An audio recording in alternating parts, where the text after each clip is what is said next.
Bem-vindos ao nosso bate-papo sobre tendências da tecnologia de hoje para o futuro. Há anos a gente tem falado sobre o ambiente instável e volátil do mercado, né? Mas agora a aceleração da tecnologia traz mudanças realmente vertiginosas na forma como a gente cria soluções, a gente faz negócios, a gente vive e se relaciona. Em períodos muito curtos, a gente está tendo que aprender a aprender, desaprender e reaprender em praticamente tudo na nossa vida, né. E a gente precisa, saber que diferentes formas que a gente vai usar para navegar o hoje e o futuro. Essa instabilidade faz com que as organizações mantenham o antecipar tendências tecnológicas como uma necessidade estratégica.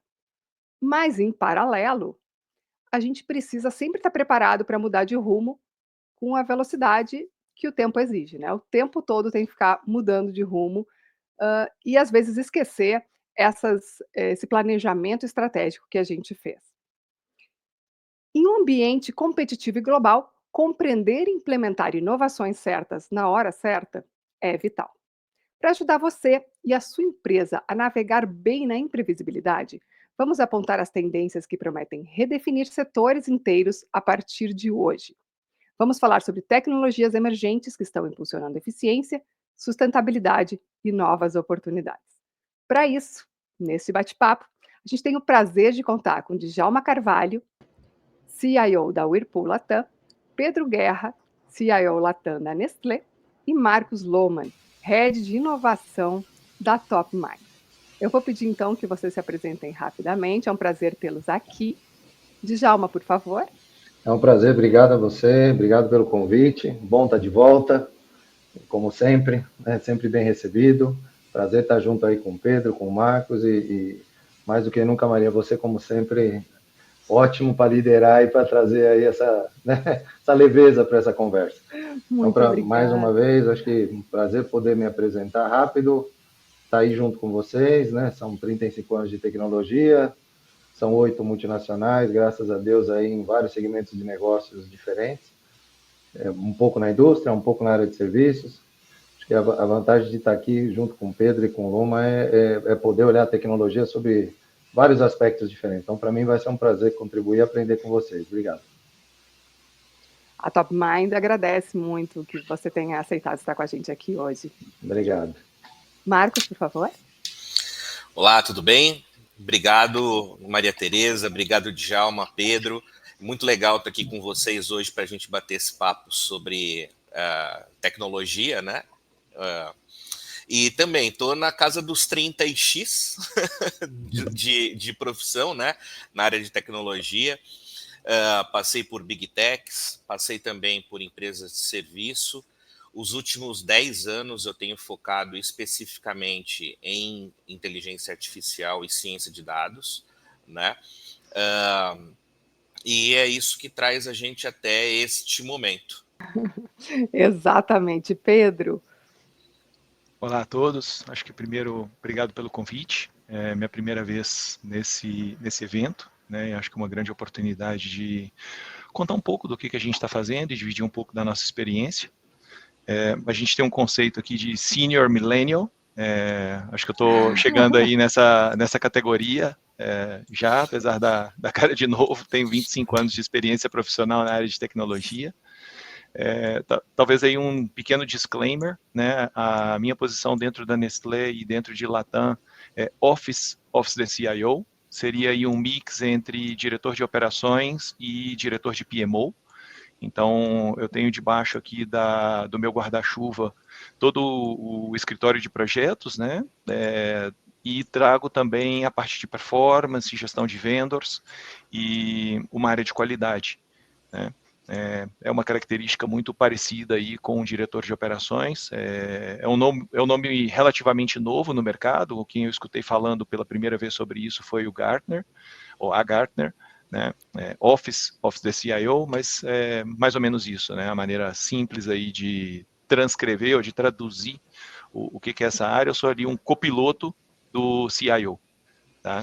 Mas obrigado pelo convite e espero humildemente poder contribuir aqui com a discussão, que seguramente vai ser de altíssimo nível.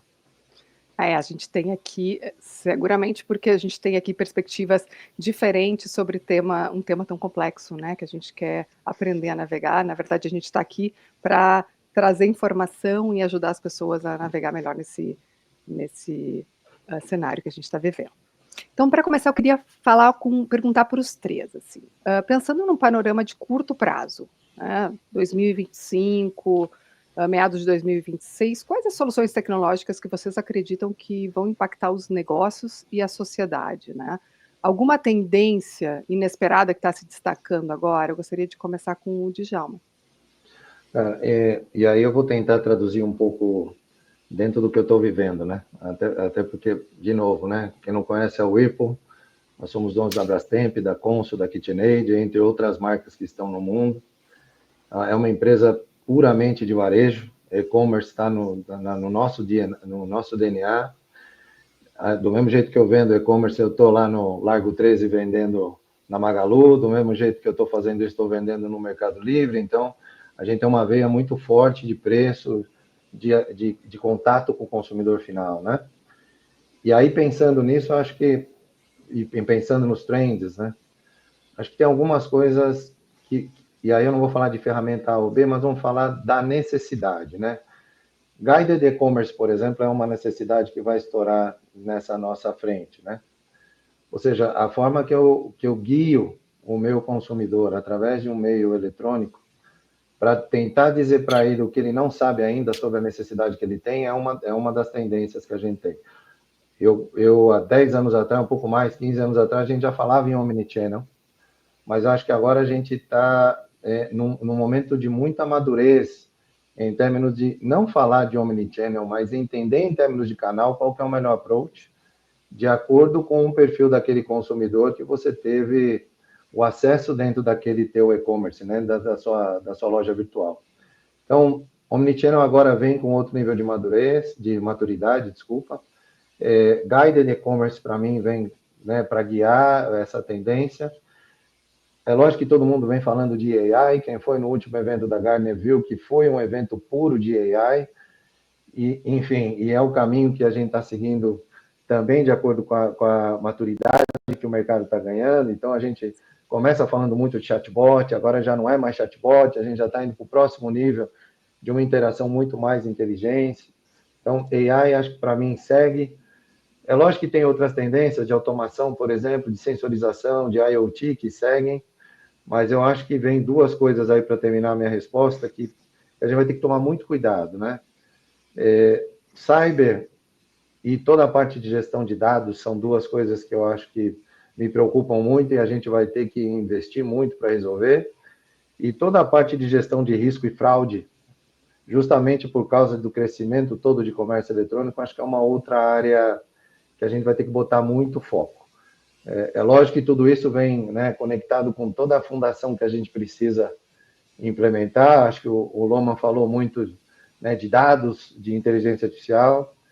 É muito legal você falar de inteligência artificial, mas a gente não pode esquecer que a gente precisa de uma fundação de gestão de dados que, modéstia à parte, não é tão comum na grande maioria das companhias que eu tive a oportunidade de conhecer. Então, para finalizar, acho que tudo isso vai depender de uma fundação muito, muito importante, que a gente vai precisar fazer, que vai envolver muitos temas de segurança, muitos temas de governança, muitos temas de disponibilidade, muitos temas de gestão e muito conhecimento do negócio para que essas coisas todas que até pouco tempo eram hype possam ser aterrizadas. Eu vivo num mercado onde a gente tem que aterrizar. É muito legal falar de trend e tecnologia, mas a gente precisa aterrizar. E aterrizar é profitability lá na ponta, na hora que eu estou brigando com o meu concorrente lado a lado no metro quadrado na minha loja, que eu estou expondo esse meu produto. Então, acho que é isso que eu posso falar em 3 minutos. Talvez isso é o que eu tenho na minha cabeça para esse ano de 25, no ramo de trabalho que eu estou. Obrigada, Djalma. Pedro, por gentileza. Não, legal, eu acho que a gente faz uma dobradinha super interessante, eu e o Djalma, né? Porque o Djalma, com o chapéu dele de CIO, ele traz uma perspectiva muito mais conectada ao front office, ou seja, estando de frente para o negócio, né? E eu, na minha posição de operações, eu trago uma perspectiva mais para dentro de IT. Né? E além de concordar com algumas das coisas que o Djalma falou, não vou entrar dentro da área de e-commerce, né? Mas primeiro eu quero dizer assim que algumas tendências antigas continuam novas ou continuam válidas. Eu acho que a gente passou aí e vem passando por um processo muito forte ao redor de dados e ao redor de automação, Robotic Process Automation, ou Business Process Automation. Eu acho que essas coisas seguem. A gente tem uma demanda muito forte no mercado por profissionais dessas áreas, e eu acho que isso continua. Né? O que a gente começa a escutar dentro do meu negócio, pelo menos, é a questão de end-to-end, ou seja, quebrar de maneira bastante rápida e forte silos. Então, as cadeias, o que a gente chama ali, né, da fazenda ao garfo, né, a gente chama aqui dentro de casa de farm to fork, né, a gente precisa trabalhar mais conectado. Né? Então, nossas áreas de produção, as nossas áreas de logística, vendas, né? Então, existe uma pegada muito forte em relação a trabalhar mais end-to-end, né? Trabalhar mais conectado. Definitivamente, a Artificial Intelligence continua hype, mas eu acho que, e eu vou falar um pouquinho mais disso adiante, né? Eu acho que a gente vem ali do momento de experimentação, e a gente começa uma nova fase de business cases mais aterrizados, né? Então, assim, qual é o valor que essa solução pode aportar ao negócio, né? Eu sei que a gente vai falar sobre isso um pouquinho mais adiante e eu exploro um pouco mais isso. Mas tem uma outra coisa que é tendência e a gente está num processo de change management, né? De gestão de mudanças com relação a isso, que são as ferramentas de produtividade pessoal. A Microsoft vem trazendo soluções aí como Copilot, existe uma plataforma de Power Automate da Microsoft que cada vez está mais fácil para o usuário final, né? Isso quebra alguns paradigmas dentro da área de tecnologia, né? Porque a gente está socializando a capacidade de fazer coisas que antes somente TI fazia, né? Mas para fechar, eu acho que eu queria fazer eco numa coisa que o Djalma falou, que é a questão de resolver problemas de negócio. A tecnologia ela existe e ela deve existir para resolver problemas de negócio. A gente está aqui e pode aportar muito nessa área. Então, precisamos primeiro aterrissar problemas para conseguir discutir soluções e entregar coisas que realmente tenham valor. Então, talvez seria um pouco aí do meu aporte com relação a tendências e conectando um pouco com a necessidade das organizações. Isso, obrigada. A gente, inclusive, antes de iniciar esse papo, a gente estava conversando sobre a necessidade de equilibrar o conhecimento em tecnologia e a observação da real necessidade do negócio, né? Então, acho que isso é uma diretriz que a gente tem que estar sempre mantendo em foco, né? A gente tem que equilibrar essas duas frentes. Marcos, gostaria de te ouvir agora.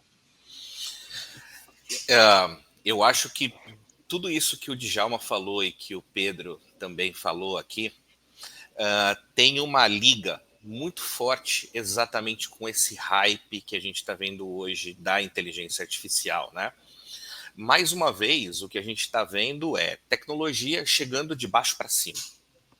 Então, essa tecnologia de inteligência artificial, de machine learning, de dados e tudo mais, que é mais tradicional, que o Djalma bem falou, e o Pedro também reforçou, que é de analisar dados, fazer a governança da informação para que você possa tirar insights e usar isso, né, na forma de personalização do contato com o cliente, entender melhor o comportamento das pessoas frente tanto ao varejo quanto à prestação de serviços, enfim, tudo isso é ciência já bem conhecida e até, de certa maneira, bem aterrissada.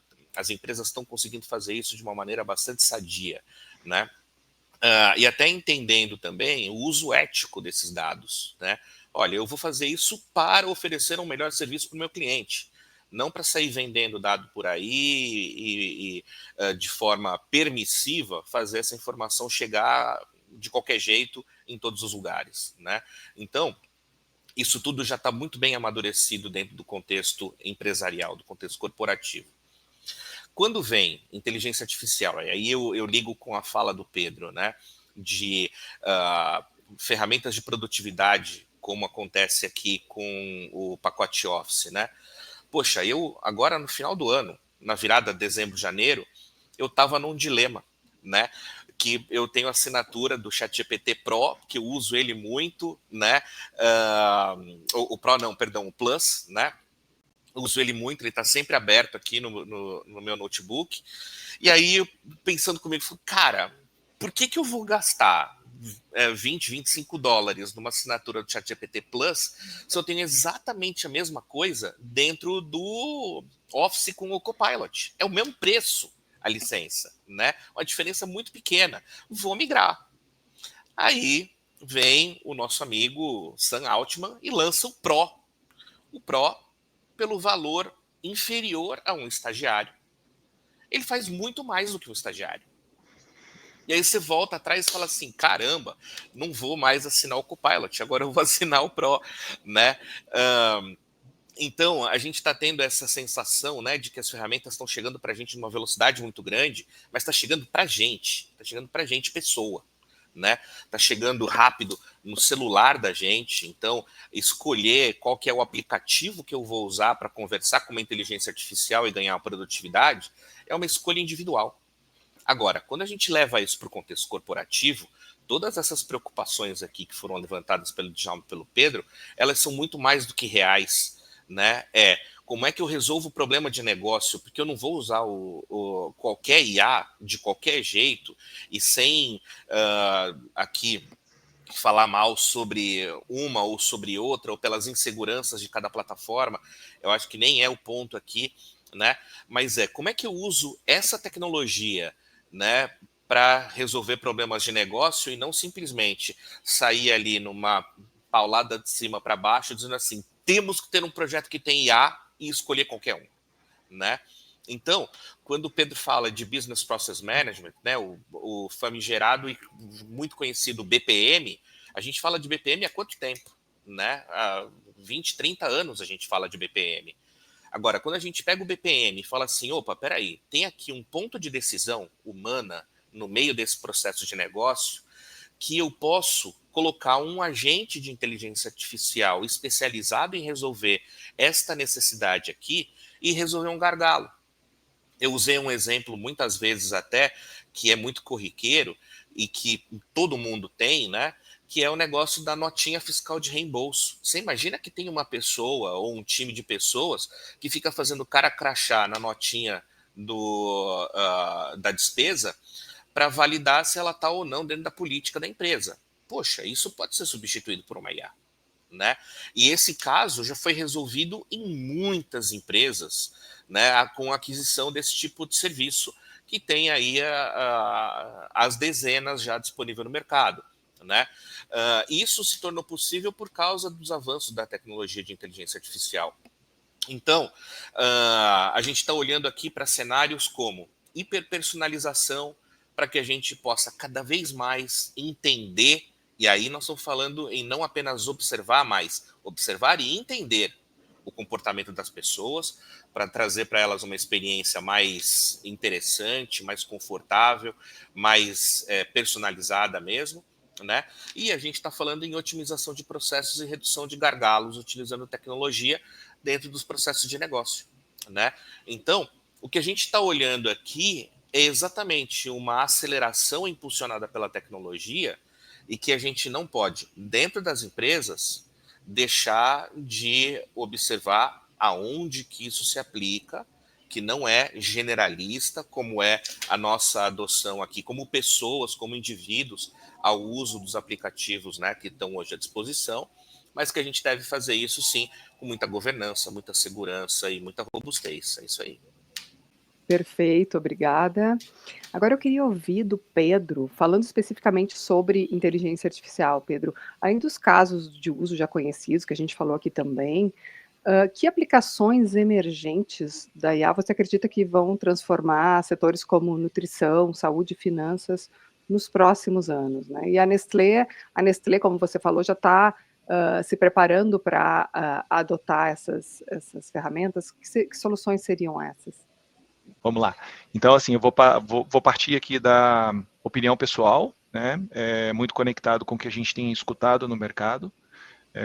Acho que com o novo governo norte-americano a gente viu um anúncio aí enorme em volta aí desse ecossistema de inteligência artificial e de blockchain. Um aporte aí financeiro de, para começar, 100 bilhões de dólares, com uma perspectiva de chegar a 500 bilhões de dólares em 5 anos, 4 ou 5 anos, né? E aonde que eu vejo que a inteligência artificial vai ter muita aplicabilidade? E aplicabilidade imediata, e é o que a gente tem visto, aonde o maior poder dela tem se mostrado presente.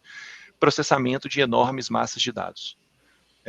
Então, olhando aí um pouco para a área de saúde, é impressionante a capacidade da inteligência artificial, e a gente viu anúncios recentes de olhar para uma imagem de ultrassonografia, né, e conseguir tirar diagnósticos e identificar situações de câncer, por exemplo, em estágios super iniciais, né, coisa que quando você vai para a análise humana, de repente está imperceptível ali, e já com uma análise mais detalhada, ou seja, você tem o insight da inteligência artificial e aí você tem o especialista médico que vai para olhar com mais detalhe e, puxa vida, aqui tinha uma coisa que eu não tive a capacidade de ver, né? Então, acho que na área de saúde, definitivamente, é um dos casos mais interessantes, né? Acho que na área de educação, eu acho que traz para a gente também essa facilidade de buscar informação e conectar pontas. Então, você tem ali um assistente também que está buscando informações em múltiplos lados e estruturando essas informações de acordo com a sua necessidade, né? E olhando um pouco para dentro, o que a gente tem feito com relação à inteligência artificial? Eu acho que a gente tem trabalhado muito forte em duas frentes. Primeiro, experimentação. Então, fazer ali provas de conceito, onde a gente consiga identificar a aplicabilidade e a escalabilidade de uma solução de inteligência artificial. Então, a gente tem ali todo um pipeline de coisas que a gente está desenvolvendo, né? E a outra coisa que nós estamos fazendo também é a parte de socialização. Então, nós fomos ali uma das primeiras empresas a disponibilizar uma solução de GPT em ambiente controlado. Né? Então, a gente criou e disponibilizou o NES-GPT, onde a gente consegue ter a mesma funcionalidade que você tem num chat GPT externo, porém, com um nível de controle de segurança de dados muito bem delimitado. Né? E por fim, e para terminar, o que a gente também tem investido muito é em capacitação. Né? Então, ensinar as nossas pessoas a trabalhar prompt, utilizar a tecnologia, né? E voltando, né, muito focado ali na questão de alavancar produtividade pessoal, que é onde eu particularmente vejo que existe muito potencial nesse aspecto de socialização da tecnologia. Falando um pouco sobre a inteligência artificial e o impacto dessa ferramenta na produtividade e nas equipes também, né. Queria ouvir do Djalma, as inovações, elas exigem também evolução das equipes. A gente estava falando aqui sobre o impacto que nos traz como pessoa física antes de nos trazer, como profissionais, enfim. Quais habilidades e competências que os profissionais agora precisam desenvolver para colaborar com tecnologias emergentes como a inteligência artificial generativa, a computação quântica? Como é que você vê essas questões? Esse teu ponto é ótimo. Você sabe que eu, talvez por ser um pouco mais old school, eu tive a oportunidade de aprender que o meu trabalho ele deve ser focado em entendimento de negócio, que a ferramenta é consequência. Né? Pelo menos foi o meu jeito de aprender a trabalhar, né? acho que o Pedro falou, entre as várias coisas super legais que ele colocou o momento que eles estão vivendo em termos de mapeamento de end-to-end process, de como terminar com silos, né? E eu, modéstia à parte, independente de tecnologias A ou B, né? Claro que inteligência artificial, né, é o hype, a gente precisa aterrissar, e a gente já falou sobre isso, né? O próprio Loma comentou sobre isso. O que eu acho é que, seguindo o que o Pedro falou, né, olhando um pouco mais como interface com o negócio, eu acho que tem algumas áreas de negócio que a gente deveria se preparar e entender num detalhe muito maior para depois poder traduzir isso em termos de ferramenta, né? E aí, se você me permite, eu queria te dar alguns exemplos, né? Porque eu não acho que o ponto hoje seja treinamento. O capability eu acho que a gente busca em termos de ferramenta. O que está faltando para mim é conhecimento da operação. O que falta para mim são pessoas hoje que conheçam a operação, que entendam como funciona o mercado, que entendam em termos de produção, né? Qual que é a conexão de uma gestão de demanda com um forecasting de produção. Então, é isso para mim que eu acho que está faltando. Eu vou te dar alguns exemplos, né? Onde é que eu vejo a AI trazendo uma diferença gigantesca? Procurement. Então, a oportunidade que a gente tem hoje de otimizar gestão de vendors, né? O próprio Pedro trabalha com isso como sua responsabilidade, uma das principais, né? Como a gente optimiza essa gestão de vendors? Como eu otimizo informações históricas e de tendências para fazer negociação de contratos? Que base histórica que eu posso ter de consulta para me apoiar na hora de estar fazendo um forecasting ou trazendo cenários para fechar um determinado contrato de serviço ou de matéria-prima? Então, esse é um exemplo clássico para mim. É muito raro você ver uma empresa investindo nisso. E com isso, talvez o conceito que eu queira trazer de inteligência artificial, acho que o Pedro comentou sobre processamento de grandes massas de dados, talvez a minha contribuição seja a necessidade de criação e gestão de vários cenários, para que eu possa tomar a melhor decisão com base naquele cenário, naquele momento, para aquele consumidor, para aquele mercado. Inteligência artificial, para mim, a partir do momento que eu resolvo essa massa de dados, ela traz uma possibilidade gigantesca de trabalhar cenários que vão me ajudar na tomada de decisão.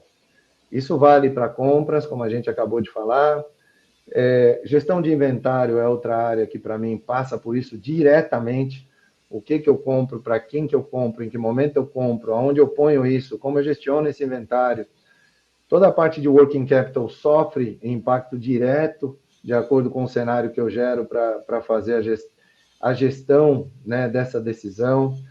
Toda a parte de logística passa por aí, por onde eu vou, que canal que eu vou navegar, eu vou levar pelo ar, eu vou fazer rodoviário, quando eu tenho que entregar, que momento eu tenho que chegar. De novo, a geladeira que eu vendo para vocês, a partir do momento que você põe ela no carrinho e paga, a sua próxima preocupação é quando ela vai chegar. E gestionar esse momento de quando ela vai chegar envolve muito em termos de cenário de logística.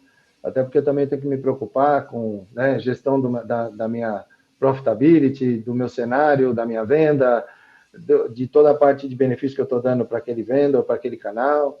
Então, e talvez acho que mais duas coisas que eu vejo como necessidades de cenários assim gigantescos, toda a parte de demand forecasting, toda a parte de gestão dessa previsão da demanda e toda a parte de gestão da minha venda, do meu revenue. Então, assim, o que eu tenho que fazer nesses cenários, né? Eu aperto mais o inventário, eu dou mais margem para o cara negociar, eu trabalho mais em termos de e-commerce, eu pego um cara de long tail, que é um cara que está lá há muito tempo, né, que está lá no meu estoque há muito tempo, e eu acelero ele para colocar ele em venda. Então, acho que em grandes rubros, para mim, mais do que falar de capabilities, talvez seja pensar em termos de cenário de negócio, o que a ferramenta traz para a gente poder tomar melhores decisões. Desde que, obviamente, esse dado que está lá, né, seja confiável, esteja disponível, e tem a governança que ele precisa ter. É assim que eu vejo, Tereza. Obrigada, Pedro. Você gostaria de complementar? E eu não vou tomar muito tempo nisso, mas definitivamente acho que tem algo que precisa ser complementado. O Djalma é super feliz quando ele fala que o entendimento do negócio é chave, porque qualquer discussão ao redor de tecnologia sem entendimento do negócio não te leva a lugar nenhum, né? Mas somado a isso, eu acho que outra habilidade que a gente precisa desenvolver é a questão de saber fazer perguntas. Quando você vai para uma tecnologia regenerativa, né, ou generativa, a grande sacada é a sua habilidade de prompting, né? É como que você faz as perguntas corretas, né? A gente sabe que o que move o mundo são as perguntas. Tá? Então, definitivamente, não somente entender o negócio, mas saber fazer perguntas e conectar as pontas é o que vai fazer a grande diferença do lado pessoal na utilização da tecnologia. Se trata muito de gestão da inteligência artificial ajudando na gestão da complexidade, né? E a gente sabendo usá-la para esse fim. Marcos, agora. Eu só queria, antes eu queria juntar ali as duas coisas, né? Porque é um pouco dos dois mundos. Esse saber perguntar que o Pedro trouxe agora, né? Que inclusive virou uma nova profissão, né? Que é o tal do prompt engineering, né? Essa questão que o Djalma colocou de conhecer processos. É impressionante como hoje o mundo acadêmico está cuspindo novos cientistas de dados a rodo. A gente vê cursos que prometem em 6 a 8 meses formar um cientista de dados, né? E esses cursos estão aparecendo por aí, que você vai lá, se matricula pelo link, pelo Instagram, né? Paga ali uma pequena fortuna, né, por um curso desse que te dá essa promessa. Só que a questão está ligando as pontas, né, do Pedro, das colocações do Pedro e do Djalma. Para ser um cientista de dados, a primeira coisa que você precisa fazer é saber lidar com dados, né? Saber lidar com dados não é conhecer Python e conhecer um monte de ferramenta, um monte de plataforma. Saber lidar com dados é saber olhar para uma planilha, uma boa e velha planilha do Excel, e conseguir interpretar e tirar uma sacada dali sem precisar de tecnologia. Entender do negócio, né? Então, esse é o primeiro passo. A gente passa a precisar de ferramenta quando a gente transforma essa análise que a gente é capaz de fazer como humanos, em primeiro lugar, em algo de grande volume, em algo que humanamente é impossível de se fazer. Aí a gente precisa de ferramenta. E para fazer as perguntas certas, como bem colocou o Pedro, eu preciso conhecer o negócio para perguntar de uma forma que abasteça o negócio com informação útil, né? Então, isso vai muito de não pensar exclusivamente em tecnologia. Isso que o Djalma colocou é perfeito, né? Não é a ferramenta. A ferramenta é aquilo que a gente empunha para ajudar a gente a apertar o parafuso com mais força. Mas quem vai dar o aperto no parafuso é a nossa mão, não é a ferramenta, né? E quando o Pedro coloca que educar, né? Então, a iniciativa da Nestlé em criar o NesGPT, né? É extraordinário mostrar para as pessoas que elas têm um lugar seguro e aí colocar a cultura da segurança e do compliance para as pessoas. Porque, olha, você pode usar uma ferramenta aqui de aceleração do teu trabalho, desde que ela respeite as regras de compliance e de segurança da companhia. Não é qualquer uma.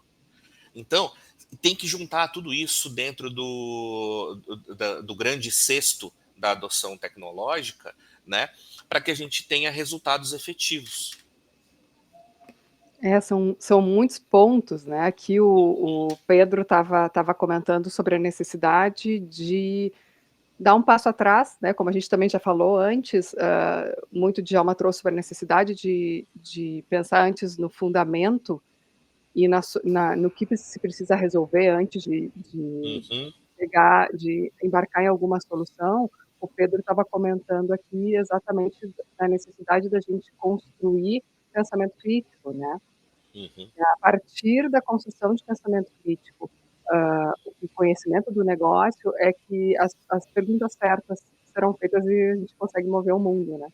Agora, Marcos, voltando aqui a você, como é que o aumento exponencial, que a gente já tem visto, né, mas enfim, Uhum. continua aumentando enlouquecidamente a geração de dados, como é que as empresas podem lidar, né, com esses dados e transformar esses dados em insights acionáveis mesmo, né, de maneira Uhum. eficiente. E como é que a gente equilibra isso, né, na estratégia de segurança, também linkando a tua resposta, a segurança, e a privacidade, né, com as ameaças que a gente tem cada vez mais numerosas e sofisticadas. Perfeito. E essa resposta ela tem várias facetas, tá? A gente vê que, principalmente, a tecnologia hoje, quando a gente fala de IA generativa, né, já virou um commodities. A briga que hoje a gente está assistindo dos continentes, né, pelos large language models, está fazendo com que cada vez isso chegue mais perto da gente como utilitário, né? E que a gente vai fazer com aquilo que a gente bem entender dentro de casa, trazer para dentro dos nossos domínios.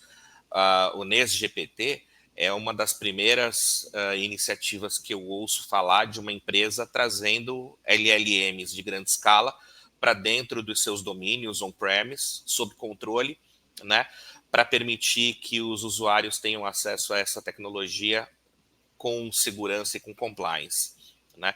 Mas eu quero ver esse tipo de iniciativa se repetir aos montes nas empresas, porque essa é a grande preocupação que a gente precisa ter, porque quando a gente fala, por exemplo, de segurança dos dados, muito vem na cabeça do LGPD, né? Lei Geral de Proteção de Dados.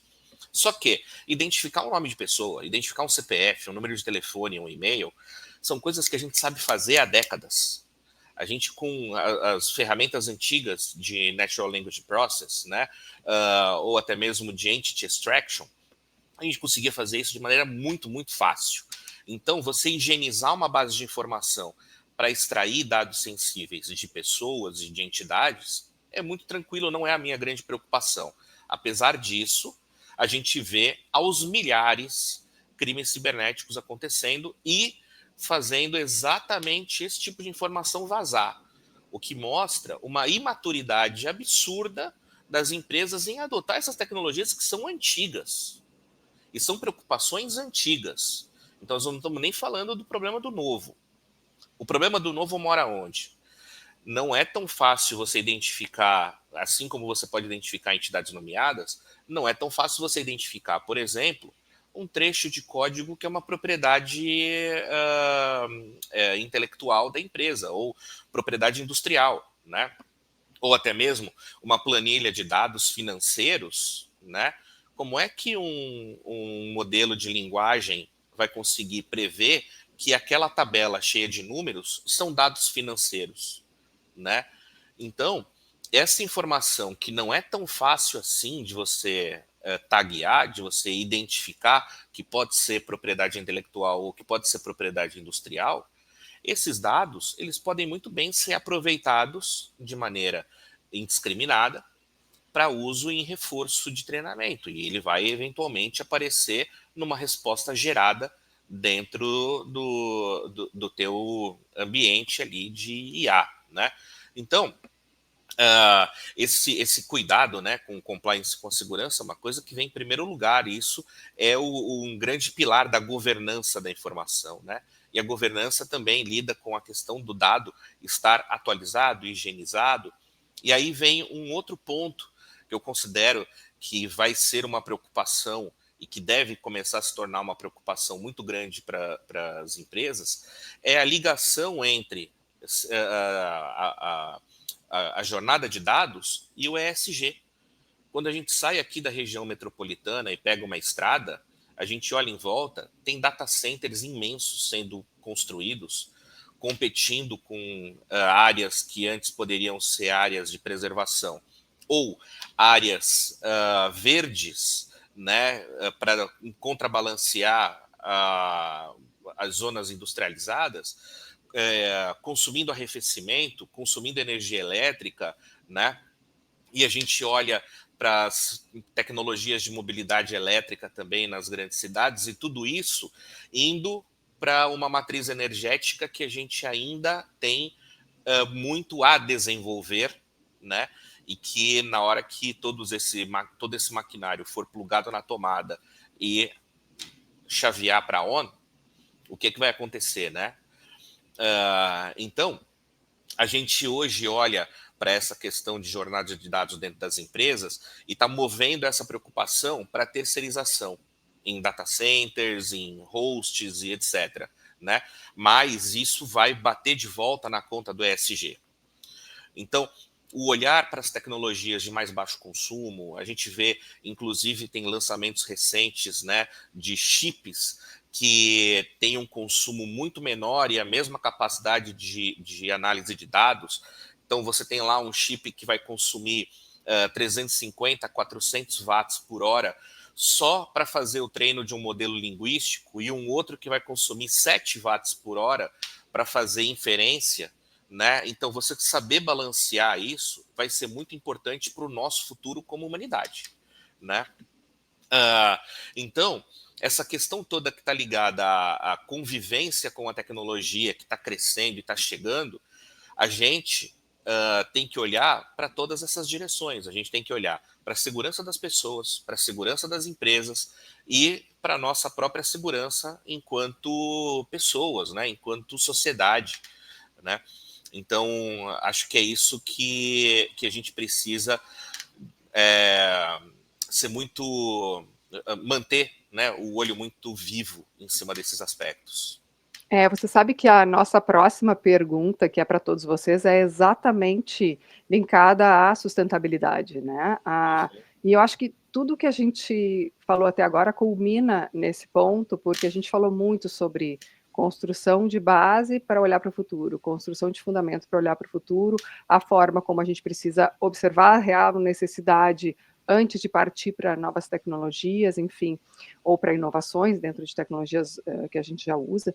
Como é que vocês veem a relação entre inovação tecnológica e sustentabilidade? Eu peço, como a gente não tem muito tempo, assim, para serem breves, se possível, né? E quais tecnologias podem ajudar as empresas a se tornarem mais sustentáveis, né? Se a gente olhar para essa conversa que a gente teve hoje, sem comprometer a competitividade. Eu gostaria de iniciar com o Pedro. Falando um pouco de sustentabilidade, né? Voltando em algo que eu tinha falado ali no início, a respeito dos anúncios de investimento em IA que vão ser feitos nos Estados Unidos, a primeira discussão que saiu logo depois disso é como que seria a matriz energética para sustentar tudo isso, né? Então, assim, à medida que nós vamos tendo a necessidade de processar mais dados, e isso requer mais capacidade de processamento, naturalmente traz também uma necessidade de mais consumo energético, e a gente precisa pensar como como estabelecer esses data centers mais sustentáveis, seja com desenvolvimento de hardwares que tenham menor consumo, ou seja com um trabalho em cima da matriz energética. Né? Essa é uma discussão interessante, mas eu tenho certeza que a gente tem tecnologia disponível para superar esse desafio. Né? Mas quando a gente fala de sustentabilidade, eu não quero também perder a oportunidade de rapidamente deixar uma provocação, quem sabe isso pode ser uma pauta para a próxima conversa, né? Como que a tecnologia ajuda a resolver desafios de sustentabilidade. Né? Então, a gente tem dentro dos pilares aqui de Open Innovation, sustentabilidade, e eu estive vendo aqui uma solução super interessante, apenas poderia citar vários exemplos, né? Mas desenvolveram uma tecnologia para você trabalhar a análise de água dentro do consumo de água dentro de uma planta produtiva, na verdade, a partir de rejeitos em cima da água, de criar duas linhas, uma medindo ali dados em tempos reais, em tempo real, e fazendo análise com inteligência artificial para ver qual que seria o impacto, enquanto a outra linha está funcionando normalmente, né? E aí você consegue fazer ajuste na fonte com base nos insights que vão acontecendo dessas duas linhas que estão ali sendo medidas e analisadas em paralelo, né? Então, definitivamente, quando voltamos à questão, né, problema de negócio, né? A questão de impacto ambiental é um problema de negócio.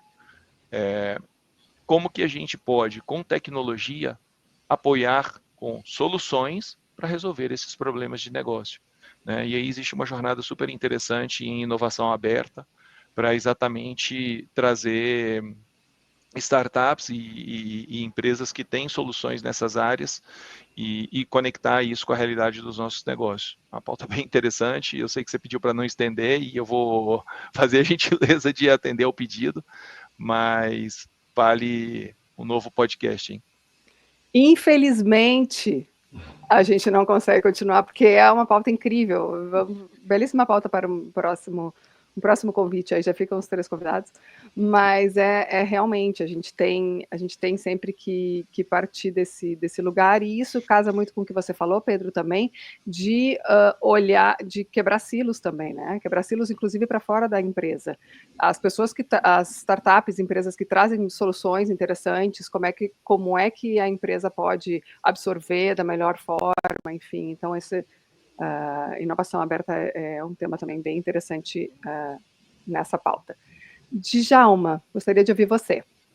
Vamos lá, não, e para mim, até para complementar, acho que o Pedro trouxe vários pontos importantes. Eu tive a oportunidade de trabalhar numa empresa que era especializada em gestão eficiente de energia, ESG e sustentabilidade, né?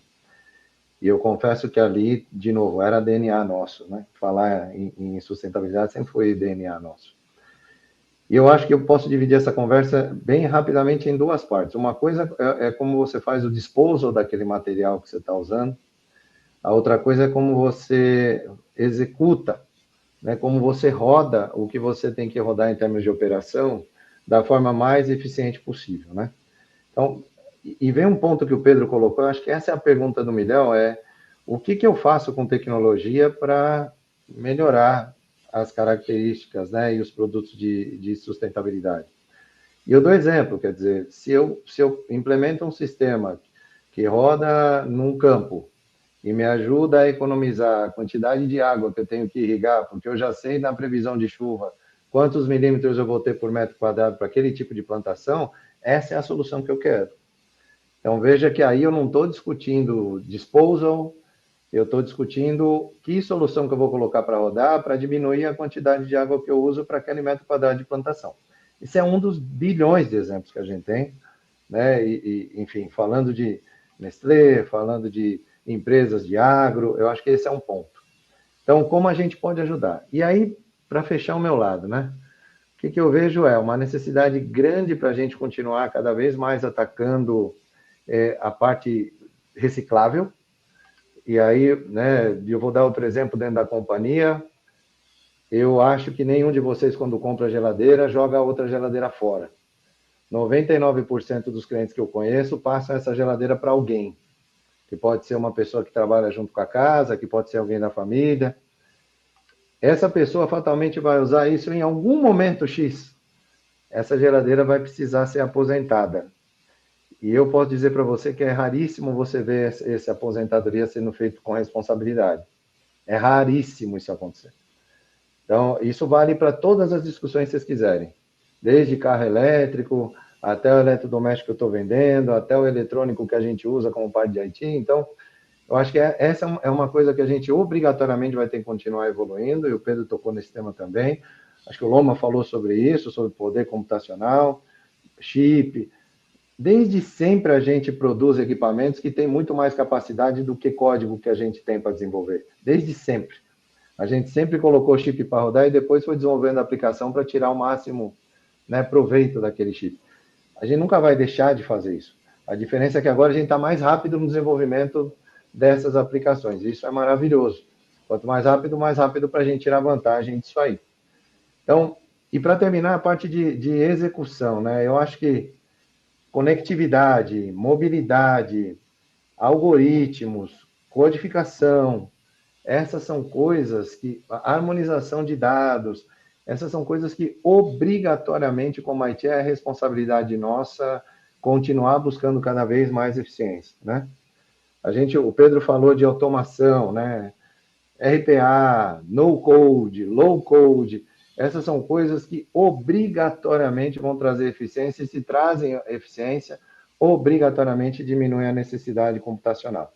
Quer seja com o metro quadrado que esse recurso está usando para processar, quer seja com os recursos de tecnologia que estão envolvidos ali, eu já falei, mobilidade, conectividade, o PC, a CPU, o dado, o storage, a governança, enfim, e aí a gente poderia ficar mais horas falando. Então, eu acho que é por aí, para terminar, como é que ajuda? Segundo, como é que a gente faz o disposal responsável? Terceiro, como a gente traz mais eficiência para a operação como um todo, para diminuir cada vez mais a necessidade desses recursos computacionais. Voltamos para a história do negócio. Quando eu conheço realmente a operação, fica fácil eu identificar oportunidades para operar de forma mais eficiente. Acho que é isso que eu vou continuar sempre batendo na tecla. Perfeito, perfeito. Eu gostaria de ouvir, Marcos, pode. Uhum. As observações aqui, os pontos colocados pelo Djalma e pelo Pedro, mais uma vez, né, ficar por último ali na conversa é complicado porque eles elevam muito a barra. Mas, no fim do dia, tudo parte da educação, né? O Djalma colocou muito bem a questão do descarte na última ponta. Ela vai acontecer normalmente na ponta que está com menos acesso a uma educação, né, sobre como fazer descarte correto. A gente ainda, nas camadas da sociedade que a gente pode considerar mais privilegiadas, quanta gente não joga pilha no lixo comum, joga no lixinho do banheiro, né? Então, se a gente tem esse tipo de problema em todas as camadas, como é que a gente resolve essa questão, né, ambiental, de novo, de baixo para cima? A gente fala muito sobre a questão do canudinho que vai parar no nariz da tartaruga, mas o que a gente está fazendo no nosso subsolo, o que a gente está fazendo na nossa água, como bem colocou também o Pedro, né? Ninguém fala sobre isso abertamente, né? Ou de certa maneira fala, mas isso não chega ali nas camadas mais externas da sociedade, né? Infelizmente é assim que a gente tem que reconhecer que são, né, camadas mais externas da sociedade. E a gente aqui, para a nossa realidade, ela é uma camada bem grossa, né? Então, tudo vem da educação. A educação na matemática das crianças, para a lógica, né? Porque a lógica faz também com que esse raciocínio, né, do eu não vou jogar pilha no lixo do banheiro porque essa pilha vai parar num aterro sanitário e ela é tóxica. Isso é lógica, né? Ou a mesma lógica vai levar à construção de modelos automatizados. Saber automatizar vem da lógica, né? Saber fazer uma implementação no code não exige que ninguém conheça nenhuma linguagem de programação, basta que tenha lógica, saiba conectar os pontos, né? Que volta para a questão do Pedro, precisa saber pedir a ordem de execução das coisas para que elas aconteçam de forma lógica, né?